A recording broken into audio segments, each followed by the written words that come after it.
What's up, NFL fans? Welcome to a very special podcast series that we are starting with the postseason now officially upon us. We are previewing every round of the playoffs, both from an AFC and an NFC perspective.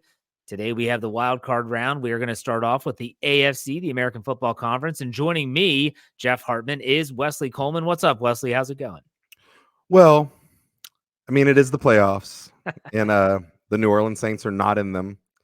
I'm not surprised. I'm not upset about it. It's I get to watch as a fan. I don't have a rooting interest I necessarily. love it. And you'll be that neutrality that we need because in the AFC, obviously, I'm going to have a vested interest in the Pittsburgh Steelers. It's who I cover. Other than that, we're going to be a neutral line here. But I do want to say before we get started here that you can check out the NFC breakdown. That'll be running just a few hours after this one runs on the NFL feed. So if you're wondering about all those NFC matchups, stay tuned for that.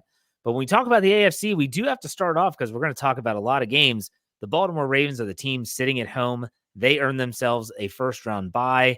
They were the number one seed, winners in the AFC North. Wesley, any thoughts about the Baltimore Ravens, even though they lost to the Steelers in Week 18?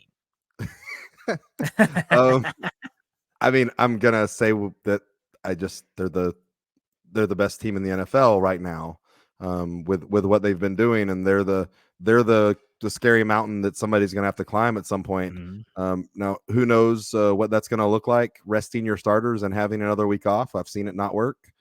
So it'll be interesting to see if there's any kind of ring rust when they come back next week, and it'll be interesting to see who they line up against, who's the lowest seed. So we will see. Let's start off. We're going to go in chronological order here as the games go. The way the NFL set it up this year, and I just realized this before we hit record, is that the first three playoff games, Saturday 2 games, Sunday the first game, are all AFC matchups. So we're going to start on Saturday. We have the Cleveland Browns hosting the Houston Texans. This game is at 4:30 p.m. Eastern time. You can watch it on NBC with an opening line of the Browns giving 2.5. Now, Wesley's going to talk about some key injuries here before we get to our thoughts on the game. Wesley, who's banged up for both of these squads? I mean, it's interesting, because the Browns had they had already secured their playoff spot, so they had players resting, but players that were injured that were resting. Amari Cooper and the Myles Garrett are the two big names for them that is resting for Amari Cooper, but he also has a heel injury. And then Myles Garrett's had some problems with a shoulder and hamstring. It'll be interesting to see what they come back with. I assume they're both going to play. But Amari Cooper hasn't been healthy, and I think that he's necessary as a receiver for the Browns to be able to score on the Texans. I think this could be a low scoring game, but that's going to be a big hit for if Amari Cooper is not 100%. Now, the Texans have had a few things they're dealing with. Big for them, they had most everybody playing this past week because they knew that it was a win and you're in scenario. But rookie Will Anderson, big defensive end for them that's had a monster rookie season, has had some problems with an ankle. Not really, and I think the Texans realize that they're just going to have to be a strong defense because they're resting a whole lot of their defensive players, at least starting off practice this week. But not seeing either one of these teams actually having significant injuries that are going to maybe be a reason that one of them loses the game. Yeah, so let's get into our thoughts on this game. I'll start. So the Cleveland Browns, like you said, they had locked up their playoff spot prior to Week 18. They were able to rest a lot of players. Joe Flacco didn't have to play. The Browns are definitely a really tough team to figure out. They turn the ball over at a ridiculous clip. I mean, I think they led the NFL in turnovers. And their defense is really good. And so their defense has bailed out their offense time and time again. The question will be, are they going to face a team that's going to make them pay for those turnovers? Because it almost feels like it's inevitable that it's going to happen. Likewise, you have the Texans, which they're playing kind of with house money, in my opinion. No one expected them to be here. No one expected CJ Stroud to have this season. But Wesley, do you think that the Houston Texans, with their roster, can go into Cleveland, which is not an easy place to play, especially with the weather, and actually win this game? Houston. Oh, the game is in Houston. My gosh, that's right. It's in Houston. It's my apologies. So it's in Houston, so that's easier for everyone. Do you think that this is a game that the the Houston Texans can take the Cleveland Browns out of it? Unlikely. I think that CJ Stroud's had an amazing year as a rookie quarterback, and he would have to have just an incredible game against this Cleveland defense to score enough points to beat them. I just think it's an uphill battle for a rookie. Having said that, we've seen CJ Stroud get into a zone and make some crazy plays and have some crazy drives. If he does it for most of this game and he doesn't turn the ball over, I mean, I guess it could be if the turnovers get lopsided in Houston's favor. Yeah, I mean but I think that's what it's going to take. I think this Cleveland defense is probably going to make him uncomfortable and give him a lot of check down kind of passes. So are you leaning towards Cleveland if we're going that way and talking about which way we're leaning for this game? You think Cleveland is the team that's going to advance? Yeah, I just think that it's a setup that's good for this Cleveland defense is going to travel. I think that I honestly believe that Cleveland is going to run the heck out of the ball to drag this game out and make a defensive game, whether they want to or not. And it also stops Joe Flacco from throwing interceptions. Right. When you do that. Again, it's any kind of game like this where somebody gets up, some crazy thing happens, and somebody's up by 10. It changes the whole game plan, and that could screw that up for Cleveland. If they try to become a passing team, that's what's going to get in problem. I just don't see them doing it.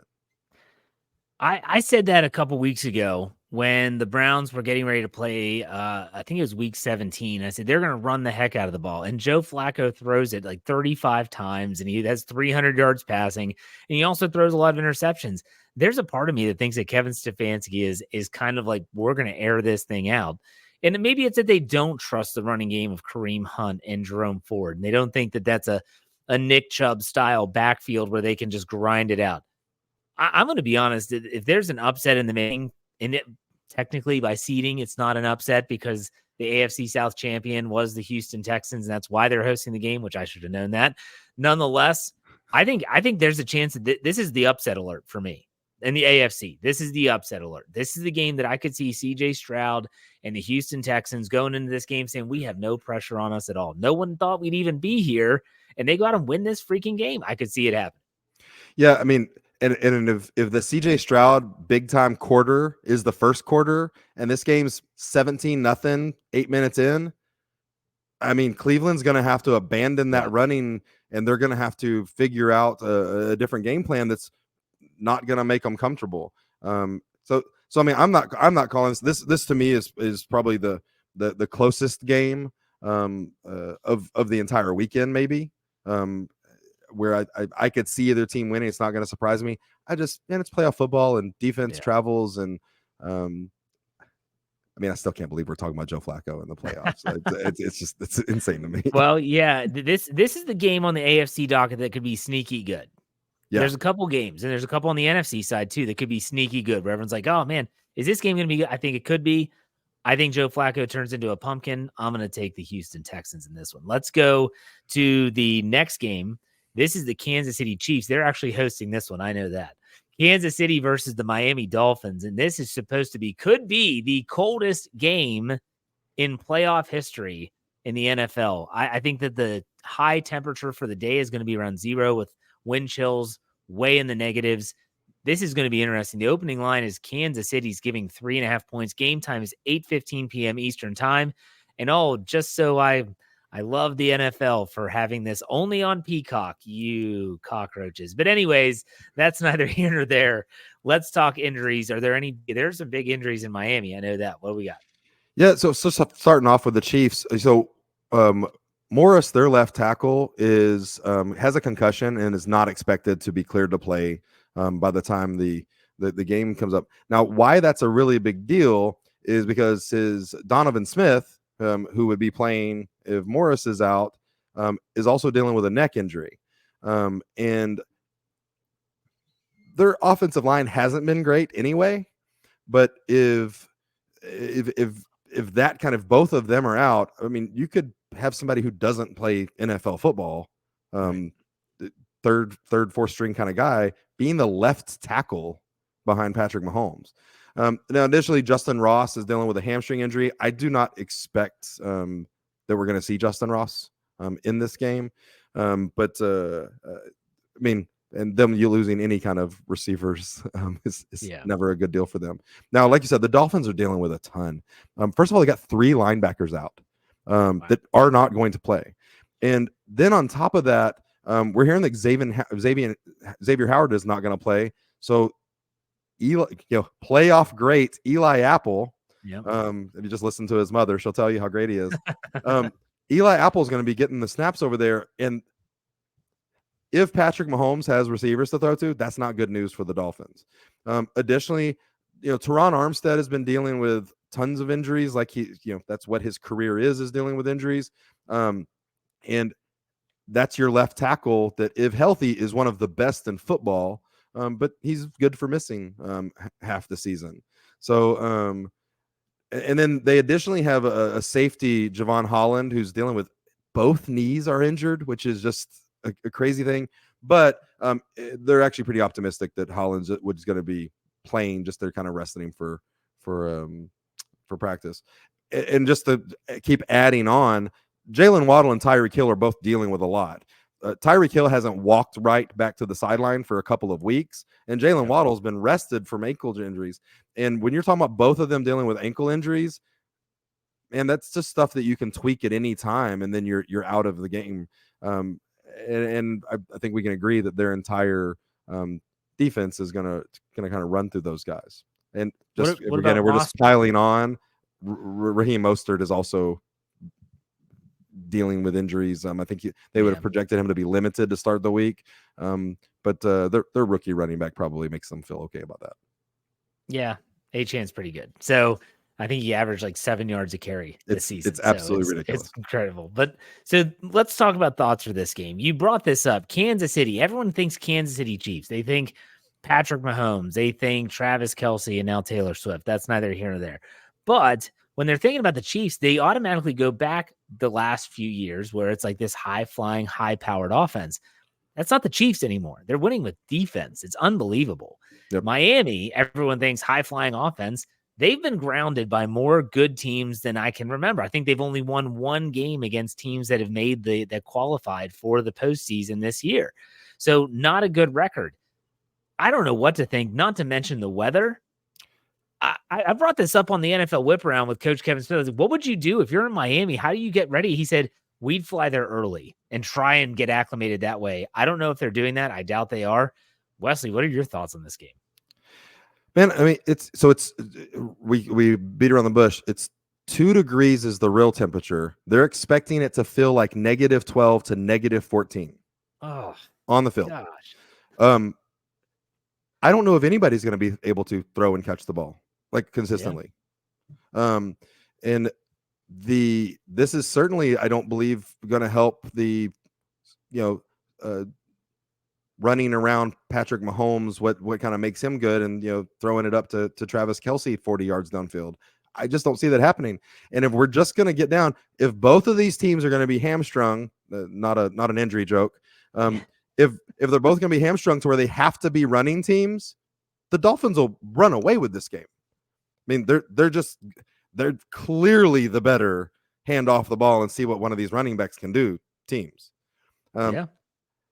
But also, I mean, and also this is a great equalizer of, I mean, you would expect, a low scoring, injured Chiefs team to really rely on Harrison Butker. I'm not kicking this ball that's going to be like a cement rock. Trying to he's not. I just don't see long field goals happening. No, you're right. So this could be a really interesting low scoring game where seriously somebody breaks off a 60-yard shuffle run, and I mean that's your difference in the game. So which way are you leaning? This to me is a really difficult game to pick. Not just because the roster and the Chiefs are a little bit different than what we're used to, and the Dolphins maybe be underperforming and don't rise up to the challenge of playing these good teams, but the weather, like you said, I mean, every time you get hit, it's going to hurt, and it's going to be bad. Which way are you leaning in this game?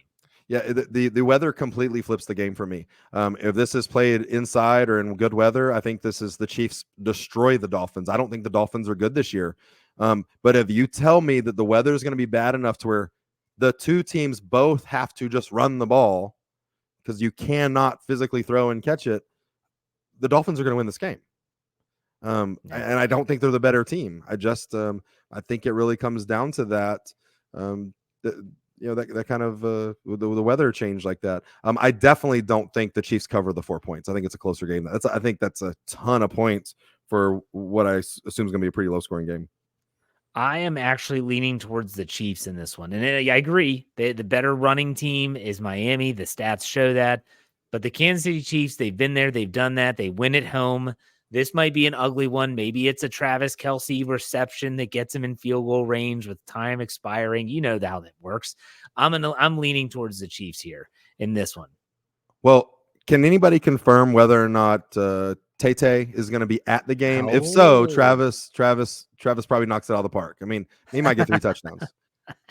I bet she is. I bet she's at the game. Well, never mind. Never mind. I'm taking the Chiefs. All right, let's finish it up Sunday at 1:00. A game I'm highly invested in. The Buffalo Bills are hosting the Pittsburgh Steelers. Hey, don't worry about the spread. The Steelers are 10-point dogs in this game. Again, 1:00 kickoff Eastern time on CBS. I could probably rattle off the Steelers injuries for you if you want me to do that quickly, but I'll let you do that. Are you want me to hit it? Yeah, hit it. I mean, sure. All right. I got TJ Watt is out. Is there another one to talk about? No, there are a lot to talk about. Yeah. Minkah Fitzpatrick could be back in the lineup. He missed the last 3 games with a knee injury. Right? Yeah. DeMonte KZ, who was suspended for his hit on Michael Pittman Jr. of Indianapolis, is eligible to return now. He was suspended for the rest of the regular season, so he can be back at safety. And they have another safety, Trenton Thompson, who's trending to be back. So their secondary is getting a boost. Patrick Peterson can go back to playing his flex cornerback role, especially if those 2 safeties are back. Go ahead. What's your question? So my question was, they're saying that he could return. I thought he was going to it was a 1-game suspension. He is KZ? back, right? Yeah. No, KZ got a 3-game suspension. Now he's eligible to be back. Okay. Yeah, but I'm sorry, but his suspension's over. So it's not. Yeah, he'll be back. Mike Tomlin said it's okay. No, Mike Tomlin said it's a conditioning thing. He's got to make sure he's in game shape, essentially. So, in other words, that's BS. He's going to play. So, yeah, he'll be back. Well, the Bills on their side, Gabe Davis is out for them. And now let me tell you, Gabe Davis, I think, is kind of underperformed. Yes, always. But I mean, last year he came through. I think he had almost 750 yards receiving last year, so it was expected for him to have the bigger year. But him being out, he's at least going to be replaced by Khalil Shakir if he's to play. Now, Khalil actually caught 6 passes for 105 yards, led the Bills in receiving last week. So, but to expect that to repeat is just is probably crazy. So it's kind of a big deal of whether or not Gabe Davis is going to play. I don't expect Gabe Davis to play. I think he's actually going to be out. It's a PCL injury, which is the largest ligament going through the middle of your knee. It'd be dumb to be playing with the way that looks. So injuries aside, the thoughts on this game is a lot of people see this as a slam dunk. You know, we talked about the other 2 games. You could make a case with the Texans. You could make a case for both the Chiefs and the Dolphins based on the weather, etc. The weather's not going to be great here either. It's supposed to be cold, windy, chance of lake effect snow in Orchard Park. That's nothing new. But it's not like Pittsburgh's not accustomed to playing in, colder temperatures. It's not like they play in a dome. So I don't think it's going to matter too much. Plus, they run the ball well. And the Bills sometimes can be gashed by the run. A lot of people don't think the Steelers have a chance. I wanted to give your take. Obviously, I'm going to be biased in this contest. But from that neutrality standpoint that I talked about at the beginning of the show, how do you see this game shaking out? Well, I think 10 points is a big spread for a game like this. The Bills are still being favored in a lot of games based on reputation and not on what they did in 17 games this year. And even the win against the Dolphins, they weren't winning most of that game. And neither one of those teams look like teams I'm like, oh, this is who's winning the division. And I'll be honest with you, if TJ Watt was healthy, I'd be like, this is a toss-up game for me. And while TJ Watt is, one of the 3 best defenders in the NFL, I'm not sure if he's worth a 10-point spread. That's and you could speak more to me on who's going to be playing with him out. And if it's somebody that can do anything, much less, I mean, obviously not be TJ Watt, but Right. can they make an impact on the game? It's going to be by committee. You know, I think that Mike Tomlin said this, and I agree 100%. They are Mike better. Tomlin, who's never had a losing season in the NFL. I just want to remind you of that. Yes, thank you. Steeler fans are well aware. But no, so Mike Tomlin said this, and I agree. They are better equipped now than they ever have been for a TJ Watt injury. Last year, they had no one. Like they were picking, they were looking for people off the street, essentially trying to find someone. 2 years ago, same thing. This year, they signed Marcus Golden. They drafted Nick Herbig out of Wisconsin. Nick Herbig, who has made some big plays in very limited snaps, is the closest thing from a skill set standpoint to TJ Watt in terms of the way he rushes the passer, the bend that he has, his athleticism. Marcus Golden is a bruiser. He's that I'm just going to power you straight back to the quarterback, and I'm going to get the quarterback in the process. So they're going to have to rotate those guys. And no, you don't replace TJ Watt. You just hope that the guys that are behind him can make some plays and pick him up. So yeah, not ideal. We'll put it and I just want to say, like, obviously this is not a gambling show. I don't see any way that either team wins by 10 points. And I don't see any way that they hit the under over is 36.5. I don't see that at all in the 24-degree temperatures. And I just want to point out, so we just have brought up the spread. The Steelers are 13-7 against the spread in their last 20 games. The Bills are 4-9 against the spread in their last 13. The Bills don't beat the spread. They have not been a good team this year. They've been over, promised, in each game, and they have that. Oh, they're Buffalo's supposed to be one of the best 3 teams in the AFC, and it hasn't come through. And the Steelers have been great at ugly and up games. I can't tell you that enough.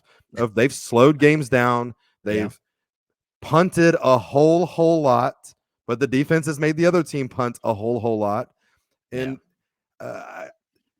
if the Steelers figure out a way to get pressure on Buffalo during the passing downs, Josh Allen has the ability to throw it to the wrong team.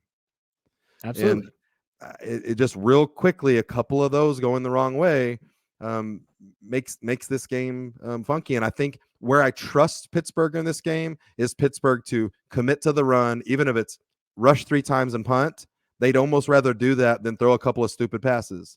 The Bills very likely in the windy, crazy, cold weather could be tossing the ball up. So I think the Steelers are more likely, no matter what the score is, to stay with the game plan, and Buffalo can get nervous and start believing that Josh Allen is Joe Montana.